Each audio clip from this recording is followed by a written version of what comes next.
Hello everyone. JEE Mains की daily PY की series में आपका स्वागत है। आज हम sequence and series JEE Mains 2024 का एक बहुत ही शानदार क्वेश्चन डिस्कस करने वाले हैं। आप अंत तक इस वीडियो को जरूर देखिएगा और यहाँ पर हम बहुत सारे कॉन्सेप्ट सीखने वाले हैं। यहाँ पर बोला गया है कि first term of a series T1 जो है वो 6 है और उस सीरीज में जो rth टर्म है TR वो इस तरीके से गिवन है। और ये बोला गया है कि फर्स्ट एन टर्म का जो सम है वो इस एक्सप्रेशन के द्वारा गिवन है। तो हमें एन की वैल्यू फाइंड करनी है। तो यार ऐसा क्वेश्चन देख के कुछ समझ में नहीं आ रहा, इसको सॉल्व कैसे करें। तो जब कभी समझ में ना आए तो आप T1 T2 T3 निकाल कर देखिए। ऐसा करने से आपको कुछ पैटर्न नजर आएगा और आप क्वेश्चन को इजीली सॉल्व कर पाएंगे। तो जैसे T1 इक्वल टू 6 गिवन है, T2 निकालिए। तो हो जाएगा 3 T1 प्लस 6 की पावर 2। अगर आप T1 की वैल्यू यहाँ पर पुट करेंगे तो T3 × 6 + 6 स्क्वायर, T3 निकाल लीजिए। 3 × T2 + 6 क्यूब आ जाएगा इस फॉर्मूले की मदद से। तो 3 आ जाएगा यहाँ पर और T2 की जगह इसको लिख लीजिए 3 × 6 + 6 स्क्वायर। ऐसा करते ही आपको क्या मिलेगा, 3 स्क्वायर × 6, सॉरी मैंने यहाँ पे 6 क्यूब लिखना मिस कर दिया है ना, आप मिस नहीं करेंगे आई होप। तो ये हो जाएगा 3 स्क्वायर × 6 + 3 × 6 स्क्वायर + 6 क्यूब। और जब भी आप हमेशा पैटर्न ढूंढने की कोशिश कर रहे हों तो उस केस में आपने एक चीज का ध्यान रखना है कि आप इनको ऐसे मल्टीप्लाई ना करो, पैटर्न ढूंढने की कोशिश करो। T4 निकालने की कोशिश करते हैं तो ये हो जाएगा 3 × T3 + 6 की पावर 4, यानी कि 3 इसको लिख लेंगे अंदर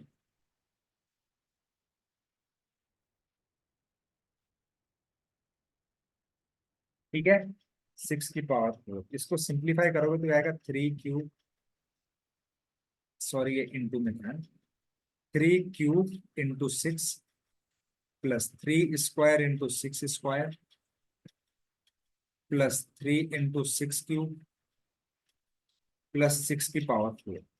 और अगर आप इसको थोड़ा अच्छे से ऑब्जर्व करने की कोशिश करोगे, है ना, तो यहाँ पर देखिए 3 की पावर 3 है, फिर 2 है, फिर 1 हो गई और फिर 0 हो गई।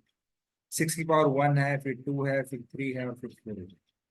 ऐसे ही पिछली टर्म में देखो 6 की पावर 3, 2 और यहाँ पे 1 है। यहाँ पे 3 की पावर 2 है, फिर 1 है, फिर 0 है। मतलब हमें कुछ पैटर्न तो मिला है। अब इसको हम पैटर्न को लिखने की कोशिश करेंगे। तो अगर आप देखेंगे 6 की पावर अगर आर है, 6 की पावर आर तक जा रहा है, या फिर आप एक काम करिए 3 की पावर 3 को कॉमन निकाल लीजिए। जैसे T की पावर 4 है तो T की पावर 4 में यहाँ पे 3 की पावर 3 आया है।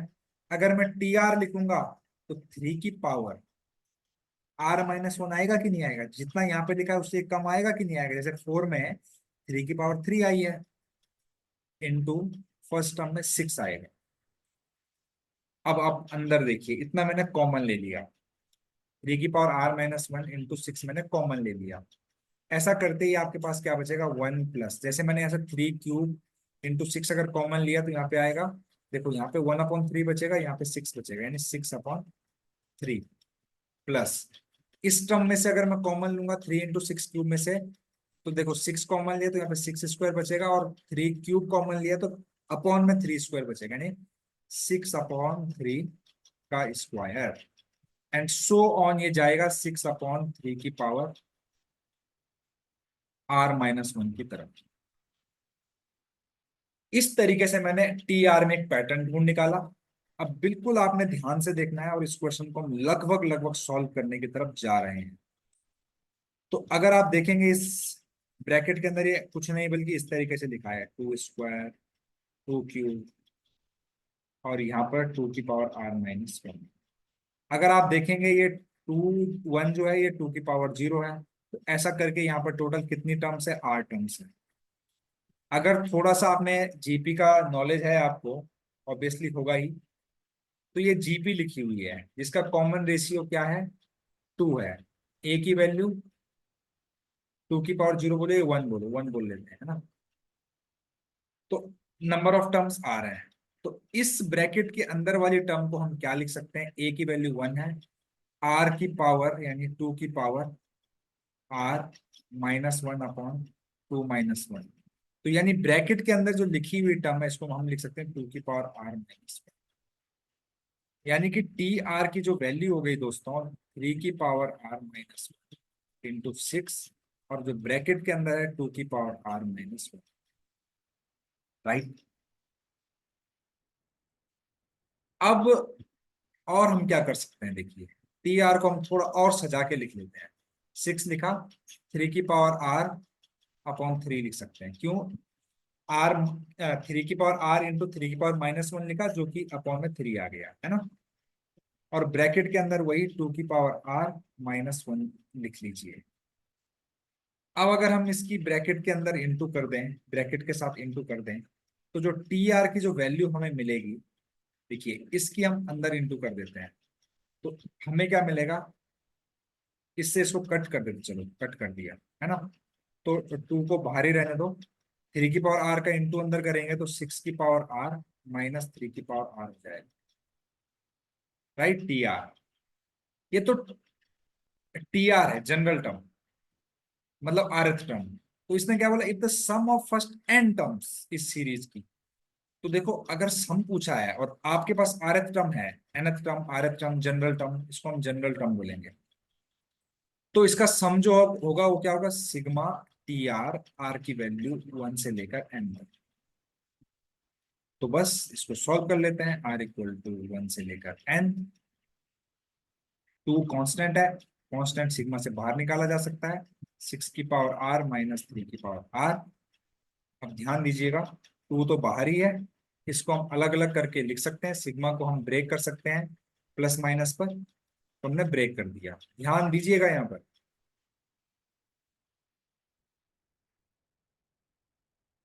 अगर आप देखें तो ये जो लिखा गया है r = 1 रखेंगे तो 0 आएगा, 6 की पावर 1, 6 की पावर 2 एंड सो ऑन, 6 की पावर n तक जाएगा। ये जो लिखा गया है ये कुछ नहीं लिखा है, 3 की पावर 0 प्लस 3 की पावर 1 प्लस 3 की पावर 2 प्लस कहाँ तक जाएगा, 3 की पावर n तक जाएगा। 2 को हमने बाहर ही लिखा है ना, कॉमन लेके। अब ये क्या है, ये तो जीपी है जिसका फर्स्ट टर्म 1 है, आर की वैल्यू 6 है, नंबर ऑफ टर्म्स की वैल्यू n है। यहाँ पर ए की वैल्यू 1 है, आर की वैल्यू 3 है, एन की वैल्यू n है। अब इस जीपी का जो सम है वो मैं लिख ले रहा हूँ, इसका जो सम होगा, फर्स्ट टर्म 1 है, 6 की पावर n-1/6 - 1।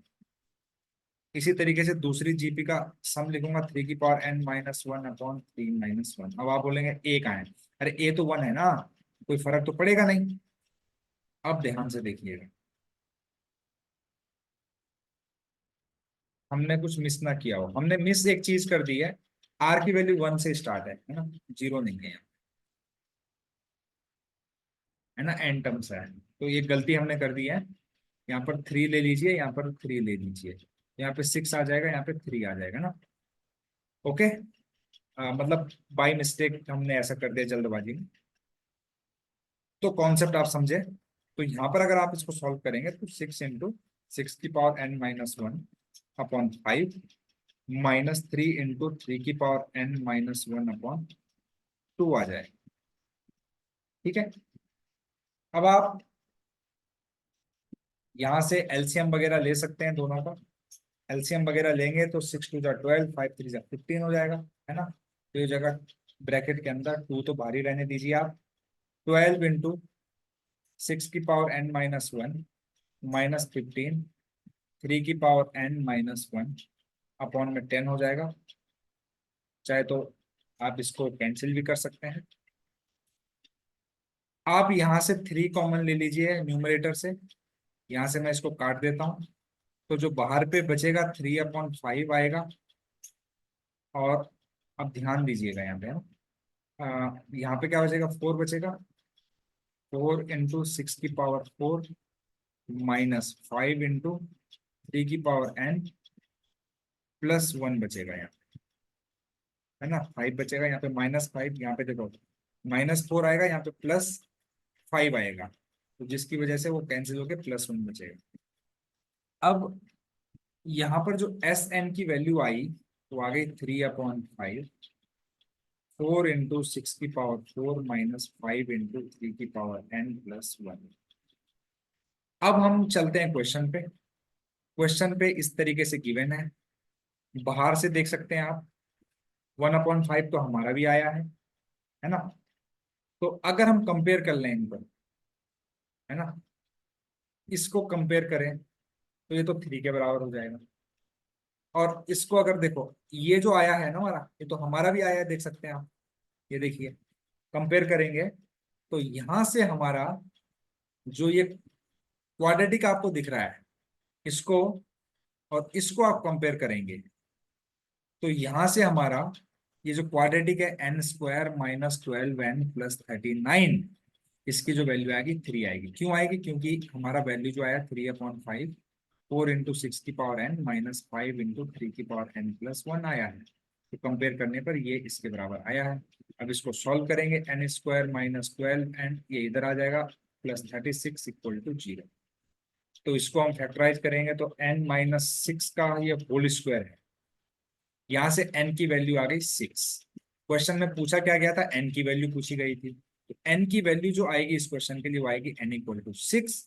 यही इस क्वेश्चन का आंसर है। अगर आपको सॉल्यूशन अच्छा लगे प्लीज चैनल को लाइक शेयर और सब्सक्राइब करना बिल्कुल ना भूलें। Thank you very much.